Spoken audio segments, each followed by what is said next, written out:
말이 있습니다. 가장 친한 친구의 불행 속에는 기분 나쁘지 않은 그 무언가가 있다. 그런 말이 있습니다. 여러분 잘 한번 생각해 보시죠. 참 뭐가 많이 꼬여 있는 듯한 말이죠. 가장 친한 친구가 불행을 당하는 모습을 보면 친한 친구니까 기분이 나빠야 될 것 같죠. 가장 친한 친구가. 그런데 많은 경우 나하고 가장 친한 친구가 불행을 당하는 그 시간에 가장 친했던 다른 친구 마음속에 기분 나쁘지 않은 뭔가가 있다는 거예요. 모든 사람 속에는 다 시기와 질투의 마음이 있습니다. 사람들이 인생을 살아가면서 가장 당연하고 가장 자연스러운 일인 줄 알면서도 가장 속상하고 마음 아파하는 일이 있습니다. 그게 뭘까요? 그것은 바로 모든 사람이 다 나를 좋아하는 것은 아니라는 사실을 하나씩 알게 되고 경험하는 일입니다. 살면서 누군가가 나를 좋아하지 않는다는 사실을 경험하는 것처럼 사실은 마음 아프고 속상한 일이 없습니다. 나는 생각할 때 저 사람이 나를 틀림없이 괜찮게 여기고 좋아할 거라고 믿었는데 좋아하기는커녕 알고 보니까 경험하고 보니까 어느 순간에 그 사람이 나를 좋아하지 않습니다. 좋아하지 않을 뿐만 아니라 싫어합니다. 싫어할 뿐만 아니라 언젠가 깨달아 보니까 나를 적으로 생각하고 있다고 여러분 한번 생각해 보십시오. 얼마나 끔찍하고 얼마나 그 마음이 공허해지고 비참해지겠습니까? 참 속상하고 충격적인 일이겠지요.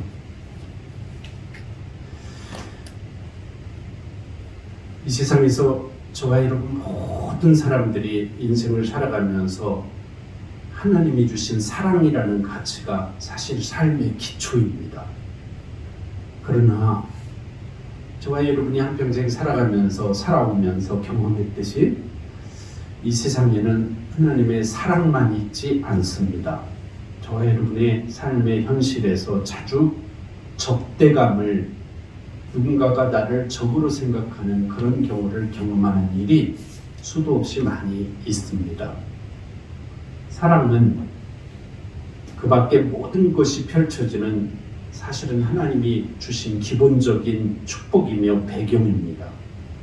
성경에도 그래서 하나님이 세상을 이처럼 사랑하사 독생자를 주셨으니 이게 복음이잖아요. 그렇죠?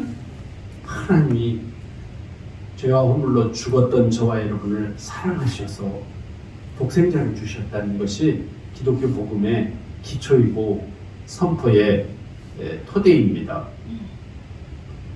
그 말씀처럼 사랑은 우리 인생이 우리 안과 밖에서 일어나는 모든 것을 이해하고 해석하기 위한 기본 배경이며 기초가 되는 것이 사실입니다. 그럼에도 불구하고 우리는 인생을 살아가면서 저와 여러분의 생활의 현장 속에서 다른 사람들로부터 비난을 듣기도 하고 조롱을 받기도 하고 어떤 경우에는 무시를 당하기도 하고 어떤 경우에는 버림을 받기도 하고 욕을 당하기도 하고 저주를 받기도 하고 박해를 당하고 또 중상모략을 당하기도 하고 동네 북취급을 당하기도 하고 어떤 사람은 또 칭찬하는 듯 하면서 은근히 비꼬는 조소를 퍼붓기도 합니다. 저와 여러분이 이 모든 것을 다 당하는 것은 아니고 또 언제나 이런 것들만 우리 삶 속에 다 있는 것은 물론 아니지만 모든 사람이 우리를 하나님처럼 잘 대해주지는 않는다는 사실을 깨달을 수 있을 만큼 충분하게 이런 일들이 많이 경험되죠. 그래서 사람들은 특히 우리 교회 다니는 성도들은 믿음의 신앙인들은 하나님께 우리가 사랑을 받고 하나님 사랑 안에서 또 부모님의 사랑 안에서 태어나고 자라고 살아가지만 그렇게 살아가면서도 내가 사랑받고 내가 존중이 여김받고 하나님이 주신 은혜 속에서 산다는 느낌이 충분하느냐, 충만하냐 질문했을 때 그렇지 못한 경우들이 너무 많습니다. 왜냐하면 우리가 원하든 원치 않든 적대감을 당하고 비난을 당하고 조롱을 당하고 무시를 당하고 천히 여김을 받는 일들이 많기 때문입니다. 생각해보면 누구나 이 세상에서 처음 어머니 뱃속에서 태어나는데 우리들 대부분은 다 우리 주변에 있는 사람들로부터 태어난 그 시간 사랑을 받고 보살핌을 받고 귀히 여김을 받았습니다. 특히 우리를 양육해 주시는 부모님이나 할머니, 할아버지, 가족들에게 얼마나 그 태어난 새 생명으로서의 아이가 우리가 아이였을 때 사랑을 받습니까? 그러나 곧 그런 나 자신이 기저귀를 차고 배변을 하는 순간부터 남에게 폐를 끼치는 일들이 시작되죠. 그렇죠? 점점 자라면서 어린이가 되고 또 청소년이 되면서 라이벌들이 생겨요. 응? 유치원에 가도 또 학교에 가도 이제 경쟁자들이 생긴다. 그리고 더 살아가면서 누군가의 경쟁자와 적으로 여김을 받기도 하죠. 이게 인생 아닙니까? 누구에게나 아니 대부분의 사람들에게 사랑받고 인정받고 환영받는 사람으로 살고 싶죠.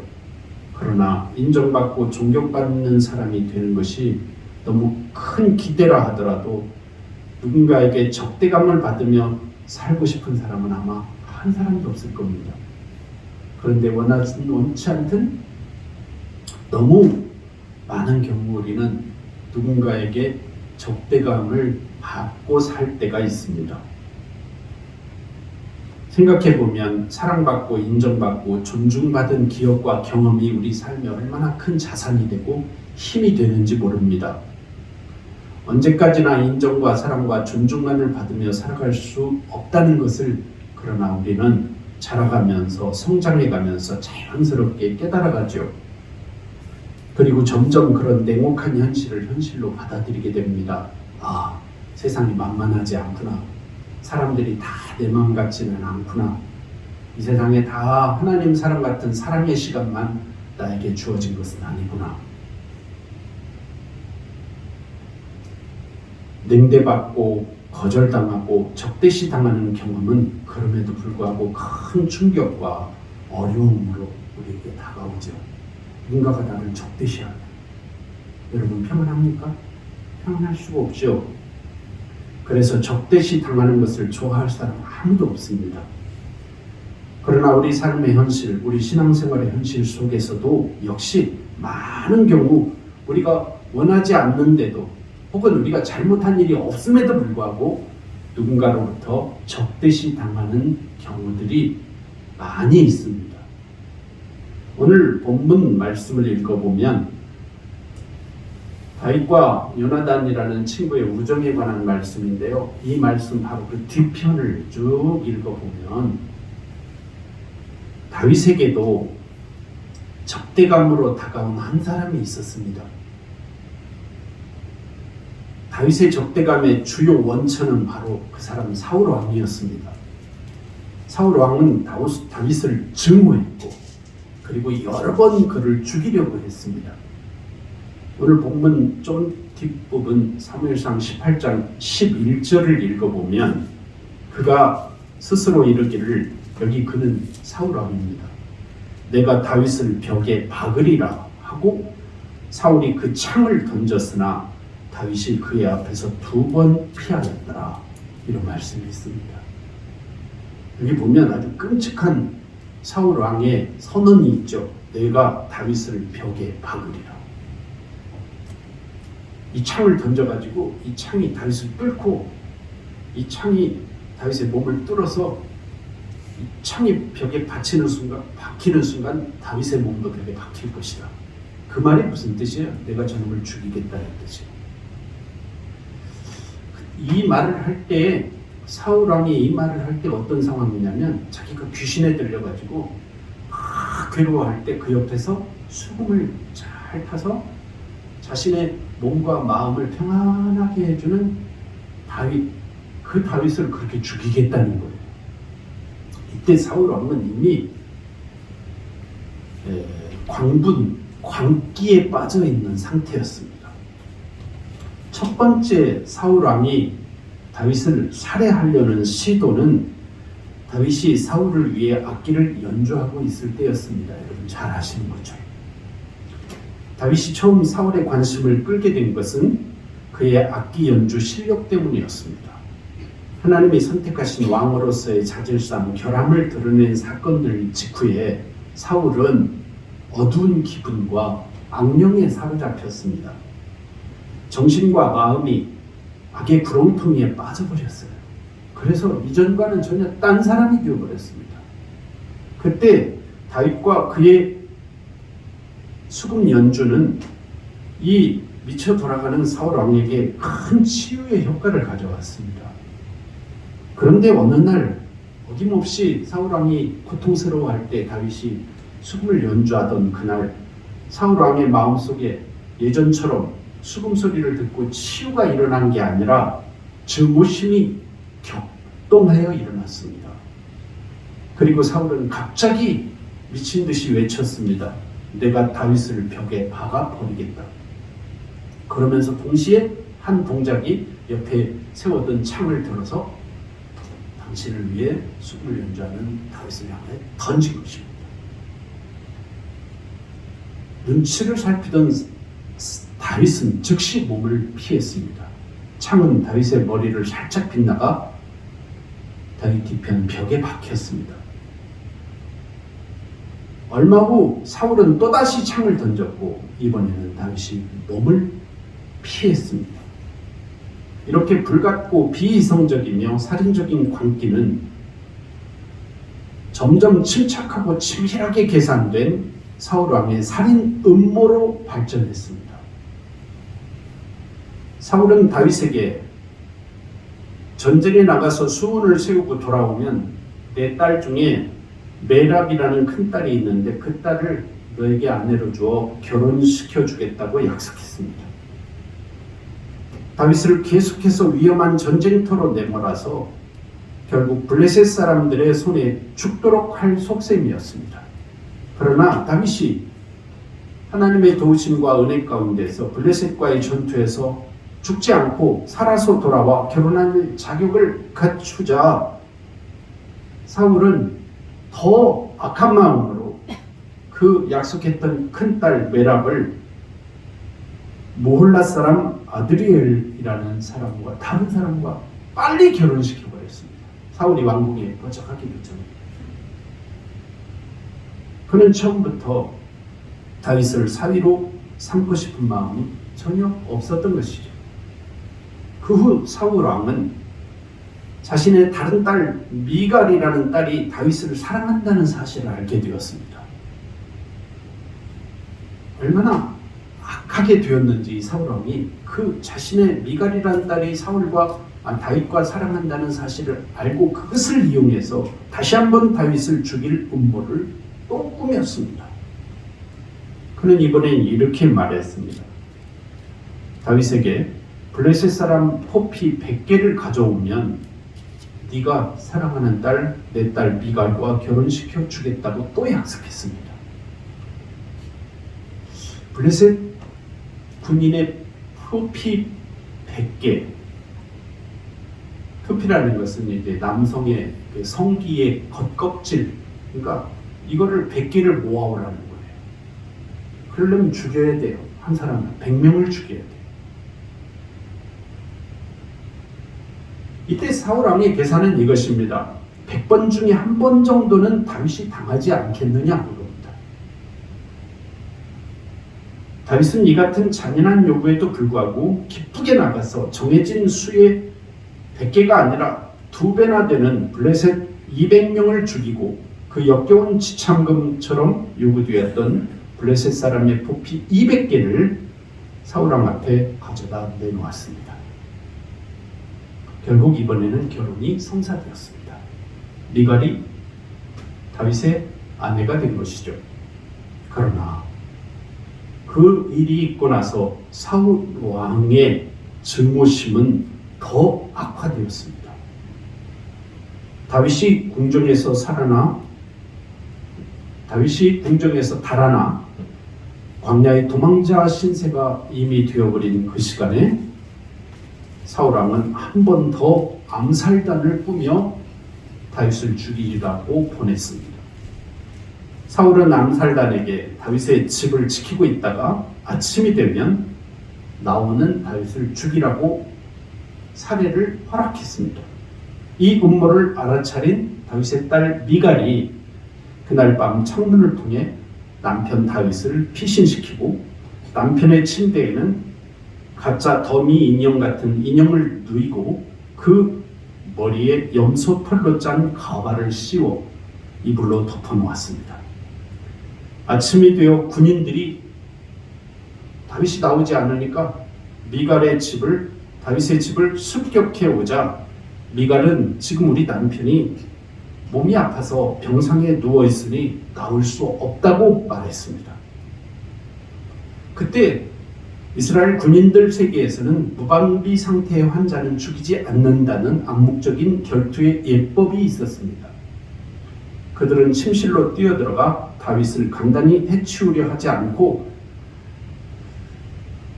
미갈의 말 그대로 사울 왕에게 돌아가 우리가 가보니까 다윗이 지금 병들어서 병상에 누워있기 때문에 죽일 필요가 없어서 그냥 죽일 수 없어서 왔다고 말했습니다. 이 말을 들은 사울 왕이 분노가 머리 끝까지 치솟아서 내가 가서 직접 죽이겠다고.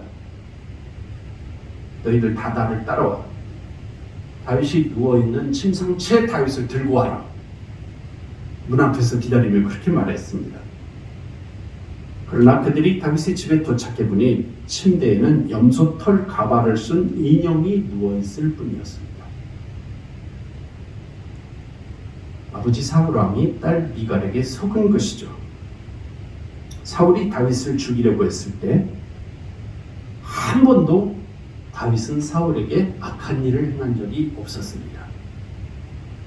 다시 말하면 사울이 다윗을 죽이려 했던 모든 순간 다윗은 사울왕을 향하여 선한 일만 하고 있었습니다. 그는 블레셋 거인을 죽여서 이스라엘의 난국을 해결했고 불안정하고 고통스러워하는 사울의 영혼의 안정과 치유를 가져다 주는 일을 했습니다. 그야말로 이스라엘이 필요로 하는 사람이요 또한 사울왕이 필요로 하는 사람으로서 살고 있었습니다. 그리고 그는 여기에 대해 겸손했고 자신이 그렇게 중요한 일을 했다고 골리앗을 죽였다고 또 사울왕을 살린다고 나발을 불거나 결코 오만함을 거들먹거리는 자세를 한 번도 보인 적이 없습니다. 그렇게 좋은 일을 선한 일을 하고도 그는 거의 죽을 뻔한 적이 수도 없이 많았습니다. 다윗이 경험했던 적대감은 그런 의미에서 항상 우리를 어리둥절하게 만드는 적대감입니다. 선에 의해 유발된 적대감, 그것입니다. 선행을 하고 있는 사람을 미워하는 미워함. 아이러니하게도 사울은 다윗이 너무도 선했기 때문에 그 속에서 불같은 증오심이 더 불릴 듯 일어난 것입니다. 좋은 일을 했는데도 비난을 받을 때, 최선을 다했는데도 느닷없이 심한 반대를 겪을 때 우리는 얼마나 당혹스럽습니까? 교회 생활하면서 내가 잘못한 것이 없는데 사람들이 나를 미워할 때 얼마나 억울하겠어요.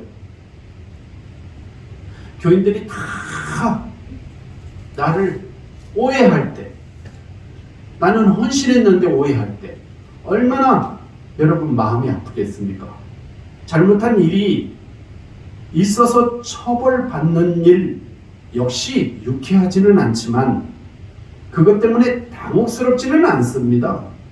내가 잘못한 일이니까 응분해 버리니 마땅히 받아들이는 경우들이 허다하죠.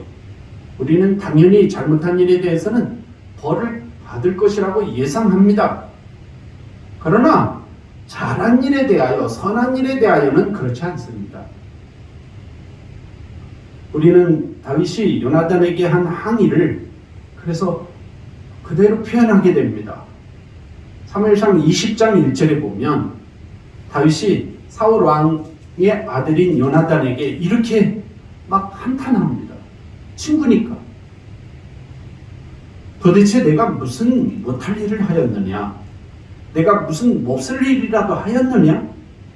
내가 너의 아버지께 무슨 잘못을 저질렀기에 너의 아버지가 이토록 나의 목숨을 노리시는지 이해할 수가 없구나. 표준 세번역으로 번역한 말씀입니다. 시편 7편은 이러한 억울한 다윗의 심정을 격렬하게 토로하는 첫 번째 탄원시입니다. 하나님 앞에 또 이렇게 기도합니다. 표준 세번역으로 제가 한번 읽어보겠습니다. 주 나의 하나님, 내가 주께로 피합니다. 나를 뒤쫓는 모든 사람에게서 나를 구원하여 주시고 건져 주십시오. 그들이 사자처럼 나를 찢어 발기어도 나의 목숨 건져줄 사람이 없을까 두렵습니다. 주 나의 하나님, 내가 이런 일을 했다면 내가 불의한 뇌물을 받았거나 화해한 다음에 모질게 안갚음을 했거나 내 적대자라고 하여 까닭없이 그를 약탈했다면 원수들이 나를 뒤쫓아와서 내 생명 덮쳐서 땅에 짓밟고 내 영광 먼지 속에 뒹굴게 하여도 나는 좋습니다.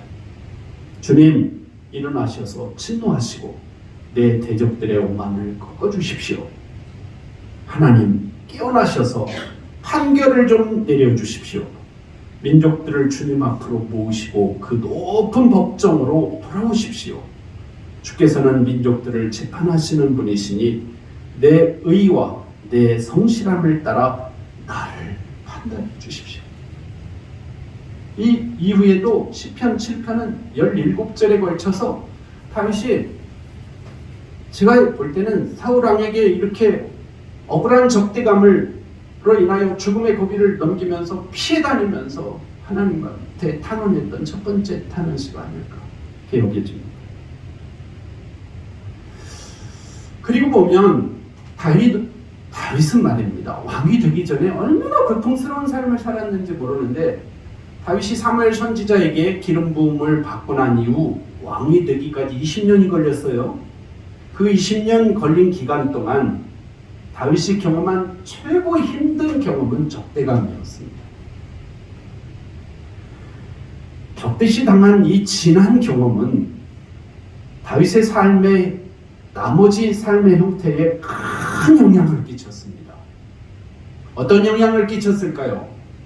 우리는 언뜻 생각하면 다윗의 인격이 왜곡되고 다윗이 이 적대감 때문에 그 인생이 피폐해졌을 것이라고 생각하시죠? 그러나 그렇지 않습니다. 다윗이 기록한 시편들, 다윗이 기도한 기도들, 다윗의 신앙 고백들이 성경에 많이 기록되어 있는데요. 그것들을 읽어보면 다 이 적대감을 이때 받은, 이 기간에 받은 적대감을 다윗이 어떻게 받아들였는지에 따라 그의 믿음이 어떻게 성장했는지를 이해하고 읽어야만 읽혀지는 다윗의 기도, 다윗의 신앙 고백이 성경에 기록되어 있다는 것을 우리는 깨달을 수 있게 됩니다. 다윗은 하나님께서 사무엘 선지자를 보내셔서 기름 부음을 받게 하신 후 거의 20여 년 동안 적대감과 싸우게 하신 겁니다. 하나님이 그렇게 이끄신 거예요. 하나님께서는 이 적대감에 시달리는 다윗의 삶의 과정 속에서 다윗이라는 그 훌륭한 사람의 인격을, 그의 믿음을 성장시키신 겁니다. 여러분, 이것을 잘 이해하십시오. 이렇게 제가 설교하고 말씀드리면 야, 적대감도 받을만 하겠구나 이렇게 혹시 여기실지 모르겠지만 여러분, 이렇게 간단한 문제는 아니었습니다. 여러분이 다윗이었다고 생각해 보십시오. 사무엘 선지자가 20년 전에 이미 다음 왕이 될 것으로 나에게 기름을 부었어요. 20년 동안 왕이 되기는커녕 늘 다윗에게 쫓겨다녀요. 사울에게 쫓겨다녀요. 미움받아요. 모든 나라가 정책적으로 다윗의 목숨을 현상금을 걸고 다윗을 죽이는 자에게 포상하겠다고 해요.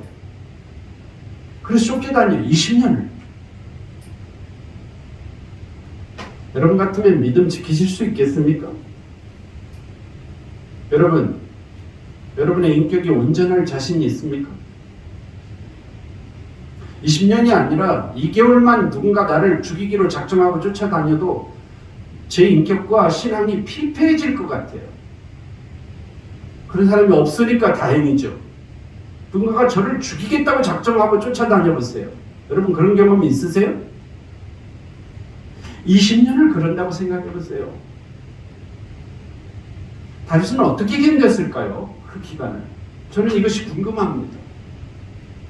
그 20년의 긴 적대감을 겪는 그 피폐해질 만한 인생 경험 속에서 어떻게 다윗이 하나님께 가장 사랑받는 사람이 되어갔느냐, 그것입니다.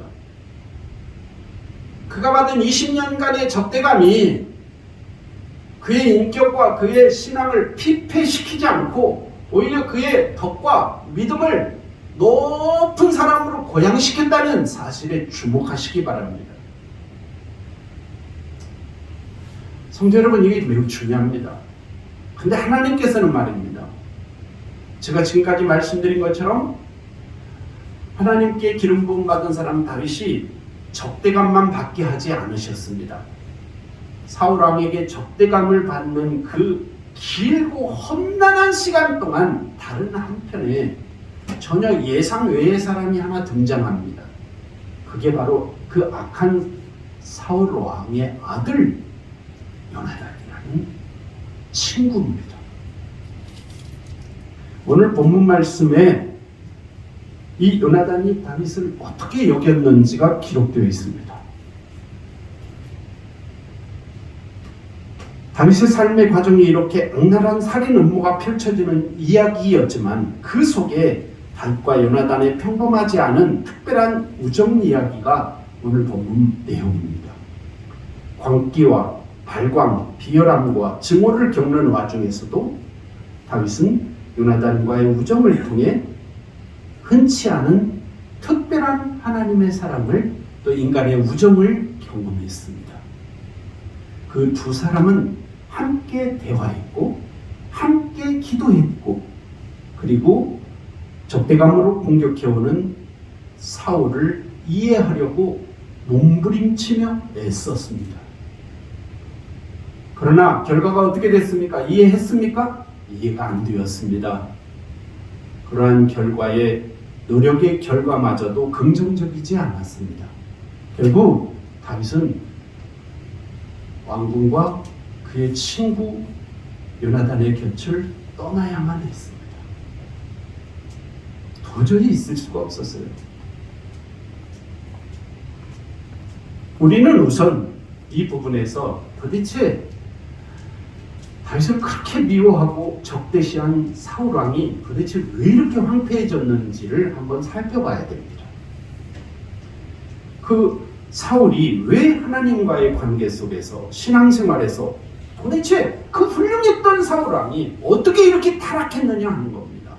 무엇이 사울 왕을 이렇게 타락의 수렁으로 빠뜨렸느냐 하는 것을 먼저 이해해야 합니다. 무엇이 그렇게 멋지게 선택받고 아름답게 겸손했었고 탁월하게 인정받았던 훌륭한 지도자였던 신앙인이었던 사울왕을 실패의 나락으로 끌어내렸죠. 사울이 하나님과의 관계에서 실패한 근본적인 원인 단 하나입니다. 여러분 이것을 잊지 말고 기억하십시오. 그는 어느 순간부터 자꾸 전쟁에서 이기면서부터 백성들의 인기를 얻으면서부터 더 이상 하나님을 순종할 뿐으로 여기지 않았습니다.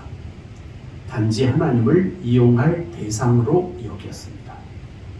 이것이 사울의 근본적인 타락의 원인이었습니다. 처음에는 하나님께 순종할 뿐으로 하나님을 여겼어요. 순종할 뿐. 이분은 내가 순종해야. 그런데 그가 왕이 되고 자꾸 전쟁에서 이기면서부터 탈취물을 많이 얻어 영토가 늘어나면서부터 전쟁을 위하여 내 왕위를 지속시키는 것을 위하여 하나님을 이용할 뿐으로 여기기 시작했어요. 제가 지금부터 성경에 나타난 신뢰들을 소개해드리겠습니다. 전쟁에서 이길 수만 있다면 선지자 사무엘과 왕인 자신 사이의 신앙적인 질서는 무시하기 시작했습니다. 안중에도 없었습니다. 백성들에게 호감을 사고 자신의 왕으로서의 지지율을 높이는 데 필요한 경우 모든 살아있는 것을 다 죽여야 한다는 하나님의 거룩한 전쟁의 정신을 훼손하는 일쯤은 가볍게 여겼습니다. 하나님의 뜻보다 자신의 목적을 더 중시했습니다. 그런 경솔함과 무질서함의 근본 원인은 하나님을 섬겨야 할 뿐으로 여기던 믿음이 하나님을 이용할 대상으로 변질시킨 데서부터 기인합니다. 믿음이 타락하여 교만해진 것이죠. 사울 왕은 이런 똑같은 방식으로 지금도 자신을 위해 헌신하는 선한 사람 다윗을 대하고 있는 것입니다. 자신을 위해 수금을 타고 있는 다윗을 단지 음악적 재능과 용맹함을 지닌, 그래서 잠시 이용 가치가 충분한 사람으로만 보고 있는 것입니다. 그렇게 처음에 여겼는데 그러다가 그런 다윗의 매력과 선함이 자신의 왕권에 위협이 된다고 여겨지는 시간이 있었습니다. 어느 날 전쟁에 나가서 승리하고 돌아오는 다윗을 향하여 백성들이, 여인들이 사울이 죽인 자는 천천히요 다윗이 죽인 자는 만만히로다 하면 찬양하는데, 그 찬양 소리를 듣고 나서 이 사울 왕의 정신이 확 돌아버렸습니다. 그때부터 다윗이 미워지기 시작합니다.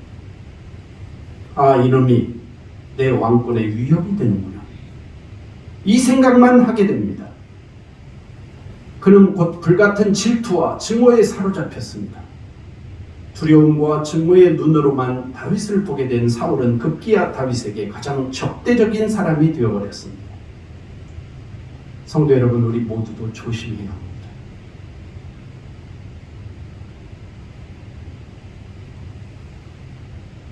가끔 정신이 돌아와서 사울 왕이 제정신으로 돌아오는 시간마저도 그는 회개하지 않았습니다. 돌이키지 않았습니다. 그리고 오히려 자신이 어두운 사람이 되었기에 밝은 사람, 선한 사람인 다윗을 제거하려는 목적 하나 이외에는 아무것도 없었습니다. 그 시간 요나단은 다윗에게 마음이 끌려 마치 제 자신의 목숨을 아끼듯이 오늘 본문 말씀처럼 다윗을 아끼는 마음이 생겼습니다. 그래서 20장 42절에 보면 그 악한 왕 사울의 아들 요나단은 다윗에게 다음과 같은 우정과 사랑을 고백하며 맹세했습니다. 요나단이 다윗에게 이르되 평안히 가라. 우리 두 사람이 여호와의 이름으로 맹세하여 이르기를 여호와께서 영원히 나와 너 사이에 계시고 내 자손과 네 자손 사이에 계시리라 하였느니라 하니 다윗이 일어나 떠나고 요나단은 성읍으로 들어가니라. 성도 여러분,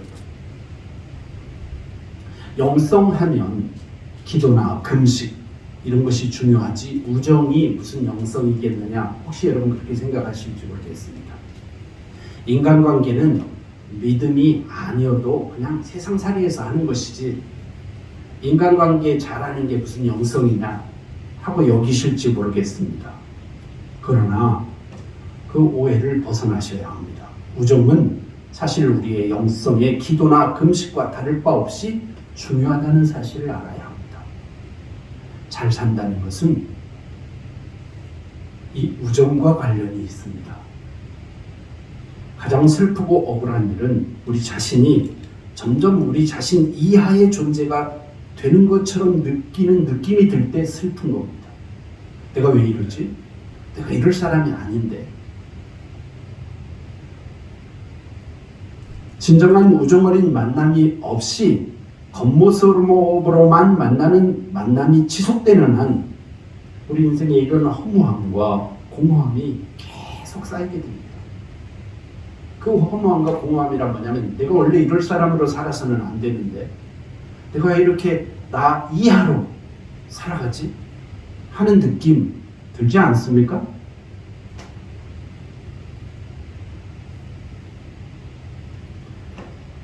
우리는 우리의 겉모습만 보는 사람들을 수없이 많이 만나며 살아가게 됩니다. 여러분이 오늘 주일 예배를 드리고 한 주간 일상생활을 살면서 만나는 여러분 주위의 사람들이 여러분을 진심으로 대하는 사람 몇 사람이 있는지 한번 생각해 보십시오. 별로 없습니다. 가족까지도 별로 없습니다. 친구라고 하지만요, 다 사실은 겉모습 때문에 만납니다.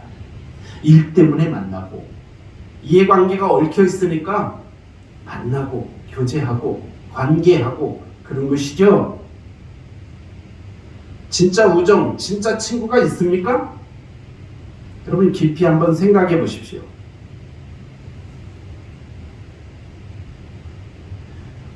그들은 어떤 이용 가치가 있을지 그리고 우리에게서 무엇을 얻어낼 수 있을지 하는 것을 계산하고 우리를 만납니다. 여러분도 아마 그들을 그렇게 만날 것입니다. 우리는 우리를 쑥 훑어보고 즉석에서 판정을 내린 다음에 어떤 범주에 포함시켜버리는 사람을 수도 없이 만나 사합니다. 그들은 우리 각자를 한 사람의 인간으로 대하려고 하지 않습니다. 그들은 우리를 우리 이하의 존재로 사실 대우하고 우리 자신도 어쩌면 그들을 그 사람 인간 이하로 대우하면서 점점 인간 이하의 가치로 하락하는 것은 아닌지를 성찰해 보셔야 합니다. 그런 사람들과 계속 같이 있을수록 우리는 점점 더 우리 자신 이하의 존재가 되어가는 것입니다. 이게 비참하고 이게 인생의 공허함입니다. 그런데 드물게 우리 삶 속에 그들과는 다르게 들어오는 어떤 특별한 사람이 있습니다. 바로 다윗에게 요나단이 그런 사람이었습니다. 그는 우리를 이용할 목적으로 바라보지 않고 넉넉한 마음으로 우리 내면의 진실에 대해 관심을 가지며 우리의 약점을 잡거나 우리에게 흠을 들춰내려고 하지 않고 우리의 속 생각을 알아주며 내적 신념을 따르려는 삶의 어려움을 이해해주고 우리의 내면 깊은 곳을 굳게 다져줍니다. 그런 사람이 바로 친구이고 그런 관계가 바로 진정한 우정입니다. 그런 우정이 어떻게 영성이 아닐 수 있겠습니까? 사랑하는 성도 여러분, 이제 결론입니다. 모든 사람에게는 요나단이 필요합니다. 사울 왕의 적대감이 선한 사람 다윗을 괴롭히던 그 긴 시간 동안 다윗에게 요나단과의 우정이 없었으면 다윗은 아마 사울에 대한 충성을 끝까지 지키지 못했을 겁니다. 다윗에게 요나단이 귀했던 것처럼 요나단에게 다윗이 또 존귀했습니다. 오늘 저와 여러분도 마찬가지입니다. 우리의 영성에서 저와 여러분이 누군가에게 요나단이 되는 일, 다윗이 되는 일은 참으로 위대한 하나님의 일입니다. 신앙생활 잘한다는 것은 주일성수 잘하고 11조 잘 낸다는 뜻만이 아닙니다. 다윗에게 요나단이 없었다면 다윗은 자신의 소명을 포기했을지도 모릅니다. 단순한 목동생활로 돌아갔거나 아니면 자신의 선의를 그렇게 무참히 짓밟는 사울 왕에 대하여 복수의 칼날을 갈았을지도 모릅니다. 실제로 다윗의 삶 속에 사울을 죽일 수 있는 기회가 얼마나 많았는지 모릅니다. 그런데도 죽이지 않았던 것은 하나님께서 요나단을 통하여 진정한 우정의 영성을 유지시켜 주시고 그 언약을 지켜주셨기 때문입니다. 다윗이 사무엘 선지자를 만나 왕업에 대한 기름 부음을 받는 일도 중요했지만 만약 요나단을 만나는 우정의 만남이 없었다면 그 받은 기름 부음의 소명이 굳게 다져질 수는 없었을 것입니다. 변해버린 아버지와는 너무도 달랐던 요나단은 다윗 안에 계셔서 역사하시는 하나님을 단번에 알아보았고 기름 부은 받은 자로서의 위험과 어려움을 이해했고 그와 우정의 언약을 맺었습니다. 요나단과 다윗의 우정은 곧바로 다윗의 영혼을 어루만져 주는 하나님의 위로가 되었습니다. 사울의 증오심과 적대감이 결코 점령하지 못했던 자리를 요나단의 다윗과의 우정이 차지하여 하나님의 사랑으로 머물렀습니다. 힘겨운 상황이었지만 요나단은 다윗과 맺은 우정의 언약을 끝까지 지키며 살아갔습니다. 성경에는 이때 헤어진 다윗과 요나단의 행적 중에 다윗의 행적은 기록하고 있는데요. 요나단의 행적은 별로 기록된 게 없어요. 그런데 사울왕이 죽고 요나단이 마지막 죽어가는 순간에 그 기사가 기록되어 있어요. 그때의 기사를 읽어보면 다윗과 헤어졌던 요나단이 끝까지 지킨 것이 있습니다. 다윗과의 우정의 언약을 지켰습니다. 하나님 앞에 맺은 언약. 성도 여러분, 이게 제 설교의 오늘 결론입니다. 믿음생활, 신앙생활 잘한다는 게 뭡니까 도대체? 오늘 이 세상을 잘 돌아보면요, 사람 귀히 여기지 않습니다. 내가 살아가는 삶의 현실을 얼마나 소홀히 여기는 사람이 많은지 모릅니다. 정치가들도, 경제인들도 돈으로만 보죠. 물질적 가치로만 평가하죠. 하나님처럼 우리를 사랑하시는 그런 사람은 없어요. 친구가 있다고 하는데요, 친구다운 친구 없어요. 성도 여러분, 이런 시대에 여러분이 요나단이 되십시오. 이런 시대에 요나단같이 외로운 사람에게 여러분이 다윗이 되십시오. 그리고 하나님이 주신 맺게 하신 언약을 지키십시오. 상황이 언약을 이기는 게 아니라 그 약속이, 우정의 언약이 상황을 이겼습니다. 저와 여러분에게도 하나님이 그 축복을 허락해 주실 줄로 믿습니다. 기도하겠습니다. 걸어가시고 자비로우신 하나님,